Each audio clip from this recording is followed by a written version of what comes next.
I've been in a lot of debates where the argument is used, well, as Admiral Mullen said, you know, our biggest threat is the state of the economy. If you don't have a strong economy, you can't have a strong national defense. Well, the concomitant of that is if you don't have a strong defense, you can't have a strong economy. You know, Winston Churchill understood the importance of a leader leading, educating, and maybe cajoling a little bit now and then. But the current president doesn't want to talk about it because he really doesn't want to focus on the issue. He is not that interested in it. He does believe we should retreat from a lot of places in the world that we've been in the past. And so he's not going to make the case for involvement. And so it's no wonder that I think there is a tendency among some Americans to begin to slide back into the view that we can just be Fortress America and not worry about the rest of the world and save a lot of money in the process. The relationship between India and the United States has come to be defined as a strategic partnership today. And in fact, President Obama referred to it, I think, quite appropriately as an indispensable partnership. You are absolutely right not to simply focus on China in this regard.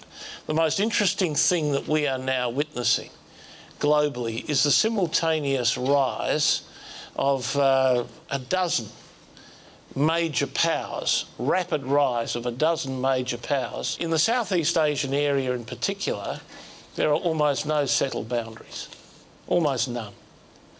And as these powers rise, they do what the Deputy Chief of Mission said the Filipinos are doing now, and that is they're switching from a domestic focus to an external focus in the way in which they plan their security. Well, they're doing that in part because they've got the economy to be able to do it. And most of the countries in the zone now have the economy to be able to do it. But there is no arbiter. There is no guarantor.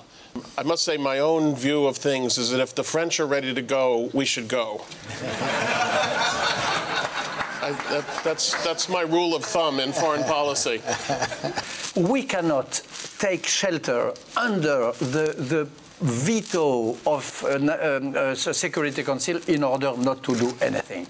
This is really an alibi. It is an excuse. We cannot predict what the world is going to be, Middle East is going to be like 2 years from now, except that it cries out for American leadership.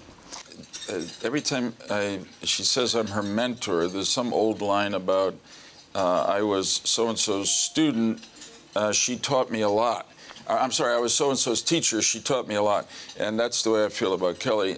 It may be risky to say this in this audience, I don't think it should be, that the only previous senator who asked me to be his mentor when he came into the Senate in 2004 was Barack Obama. So Kelly's future is really unlimited, I would say. And the situation is we are all sitting here in this room, but right now as I speak, in the political prison camp system of North Korea, somebody is being born, somebody will continue to be born in that system. It was a reality that I lived through, and for those that are still in the prison camp, that's the life that they're living right now. The problem is when we get into the discussion about sequester and these significant cuts to the military that are coming, and the discussion of what to do about Iran, the two can't be mutually exclusive. If you have sequester come into play, you are absolutely limiting your options on what you can do in Iran, what you can do around the world, and you're putting yourself vulnerable, you're making yourself vulnerable. So I think the two can't be mutually exclusive discussions, they're the same. If we're going to significantly cut the military beyond what we already have, we have to accept the fact that we're limiting our options, whether it's in Iran or other parts of the world where we need American strength and leadership.